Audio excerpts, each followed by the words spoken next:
मैं भीमराव अंबेडकर। आज से 133 साल पहले 14 अप्रैल को मेरा जन्म हुआ था। कुछ ही दिन बाद मेरा जन्मदिन आ रहा है।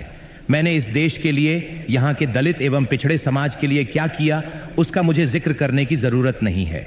पर एक बात से मेरा दिल दुखता है और वो मुझे आज कहना है।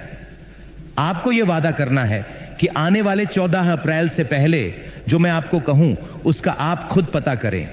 आजकल इंटरनेट पर गूगल सर्च करने से सब मिलता है।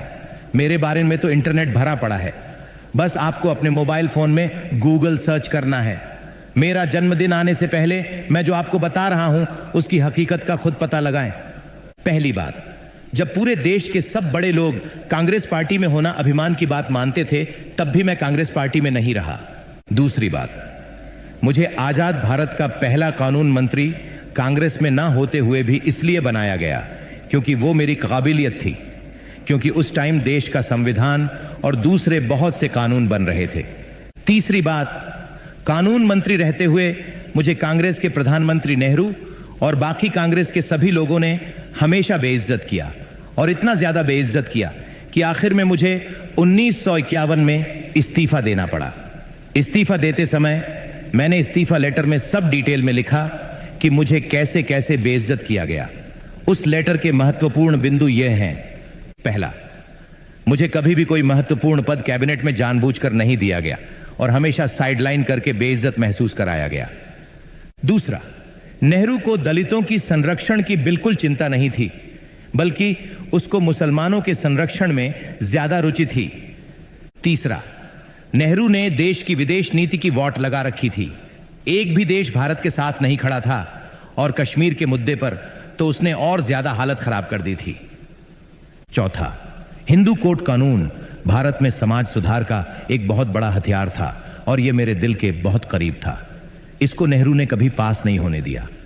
मैंने जितनी कोशिश की, नेहरू और कांग्रेस ने उतना ही ज्यादा रोड़ा अटकाया। इन सब बातों से परेशान और बेइज्जत होकर मुझे अंत में इस्तीफा देना पड़ा। आप इसका पता करो गूगल से। मेरा ओरिजिनल इस्तीफा लेटर कांग्रेस काल में रिकॉर्ड से गायब करवा दिया गया, परंतु आज सोशल मीडिया और इंटरनेट का जमाना है तो कुछ भी छुपाया नहीं जा सकता। इसलिए मेरे इस्तीफा लेटर की कॉपी इंटरनेट पर मिल जाती है। इसके बाद पहली बार देश में लोकसभा के चुनाव 1952 में हुए। मैं चुनाव जीतकर भारत की पहली लोकसभा में जाना चाहता था। मैंने अपनी पार्टी से मुंबई से चुनाव लड़ा। कांग्रेस ने मेरे ही पीए नारायण कजरोलकर को मेरे सामने अपनी टिकट पर खड़ा करके षड्यंत्र करके मुझे 15,000 वोट से हरा दिया और बेइज्जत किया।